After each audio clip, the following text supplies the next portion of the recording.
Shabbos Daf Tes.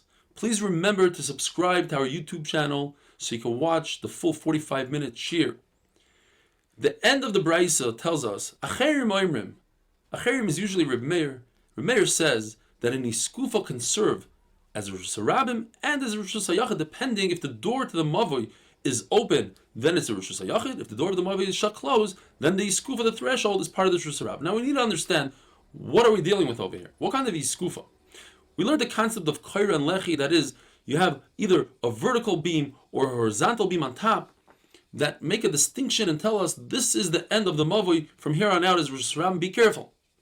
If this Lechi, standing up, is on the inner part of the Iskufa, closer to the Rosh Hashanah, how can you use the Iskufa, even if the door is open?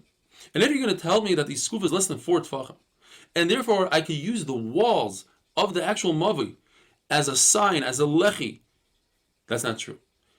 In order to use the rest of the Iskufa, Rav Acha says, I need an additional Lechi on the outside of the Iskufa. So being that usually the Lechi is on the inside, what are we dealing with? Says Rav, I'll tell you what we're dealing with. We're dealing with a Kaira, not a Lechi. There's actually a horizontal beam on top of the door. Now, that beam is only a tefach wide. If the door to the Mavi is open, then it serves the entire Mavi, and we could view this beam as 4 tefachim. And once we view the beam as 4 tefachim, there's a new concept called Pi Tikra Yored V'Saisim. The actual roof comes downwards. The edge of that board, we view it as it coming down and creating a new mechitza. And therefore, I can use the iskufa that's underneath that kaira. Rav Ashi says, I have a different shot. We're not talking about a mavi, we're talking about a house. The threshold to a home. And on top of the threshold, there are 2 beams that are distant from each other, less than 3 tefachim. Less than 3 tefachim always tells me I can use lavad to combine the 2. The 2 of those beams combined, the red and the blue, are 4 tefachim. Once I have 4 tefachim, I can use the concept Pi Tikra Yored V'Saisem, and therefore I can use the entire iskufa because I have an outer wall and the inner walls, and now the iskufa is completely surrounded by walls. But there's one trick. There's a door situated in between the 2 kairos. When that door is closed, it causes separation between the kairos where I cannot use lavad. And if I can't use lavad, then the kaira is less than 4 tefachim, and if it's less than 4 tefachim, I can't say Pi Tikra Yored V'Saisem. Once I swing the door open, the 2 kairos combine with each other, there are 4 tefachim, and Pi Tikra Yored V'Saisem, that's what Rameir said. Sometimes I use the kaira, I use the iskufa as a Rosh Hashanah, and I can use it, and sometimes it's like the Rosh Hashanah, and I cannot use the iskufa. We're going into a new sugya. The final brisa, though, says one halacha. That if the iskufa is 4 by 4 tefachim and 10 tefachim high, it's its own reshus. Like Rameir said, that even if you put a Rosh Hashanah within a Rosh Hashanah, you create a beam in a Rosh Hashanah, you cannot use it to readjust your load, because you might come to readjust your load in the Rosh Hashanah and forget. Says the Mishnah, we're going now to Daf Tes Amud Beis, brand new Mishnah, brand new sugya. We're not even dealing with Shabbos. We're talking about a weekday. What things are you not permitted to do before you daven mincha? The Mishnah is referring to mincha g'doila. That is a half hour after midday. Let's call it 12:30. We're talking about Shoyz Maniyos. You divide the day into 12 perfect hours, not hours. You're not allowed to get a haircut. What kind of a haircut? According to one pshat, a very extensive haircut. The haircut of the Kohen Gadol, which means the bottom of one hair touches the top of another hair. It takes many hours, so you might forget to daven mincha. You're not allowed to go into the bathhouse. We're talking about a very long bath with the schwitz and the sauna and all the good stuff. You're not allowed to have a big meal, like a wedding.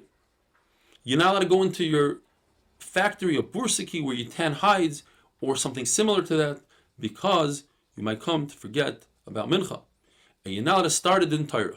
Now, before mincha ktana, which is 6.5 hours into the day, Rabbi Shua ben Levi says, even if you're not allowed to taste anything, and if you started the meal, you must stop immediately. Now, another pshat the Gemara brings is a revacha. We're not talking about big meals. We're talking about a regular meal. We're talking about a regular bath, a regular haircut. But each thing has a problem. A regular haircut, we're concerned that in the middle of your haircut, the barber's scissors will break, and therefore you'll forget to daven mincha. You won't be able to daven mincha. When it comes to a bathhouse, perhaps you'll faint. You'll forget to daven mincha. When it comes to the bursiki, you'll find out that you had such a loss that you'll be too bitzar, you'll be too pain to daven mincha. And when it comes to a small meal, you might get involved in the meal and bring more food and then forget to daven mincha. And when it comes to the Torah, perhaps you'll find some other reason, some other logic, and it'll cause you to forget mincha. Once, for Kriya Shema, since Kriya Shema is the Oraisa, you have to stop right away. Shmoyne Esrei, if you could accomplish and do the two things, let's say eat your meal, and daven Shmoyne Esrei, once you start, you don't have to stop. But what does it mean once you started?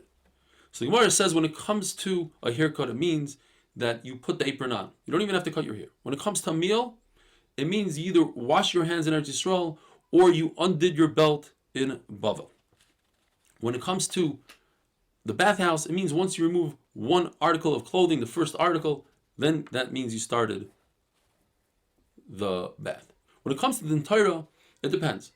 If there were no other Din Torahs that day, the Gemara on Daf Yud Amud Aleph says it means once the judges put on their cloak. But if they're already wearing their cloak, it means once the Bali Din, they start saying their argument. Abaye says, in Bavel, where the minhag was to strap on a tight belt and undo it for the meal, it depends. If you hold that Ma'ariv is Rishus, it's not obligatory, then once you open your belt, we don't force you to daven Ma'ariv. But if it's obligatory, if you hold it obligatory, then we tell you must daven Ma'ariv. Now, what's the difference between Ma'ariv and Mincha? Mincha, we said that once you open your belt, you don't have to daven Mincha. Two answers in the Gemara. Either Mincha time is not a time to get drunk. People don't get drunk in the afternoon. Usually they get drunk at night. So at night, there's more of a concern you forget Ma'ariv. Or the pshat is that a person doesn't have that much time to daven Mincha compared to Ma'ariv. It's only 5.5 hours. So a person is always concerned that he'll forget, and therefore we are not concerned that he'll forget. But by Ma'ariv, people procrastinate. They say, wait, I have the whole night, and they'll come to forget, and therefore we tell them, daven right now, have a wonderful day.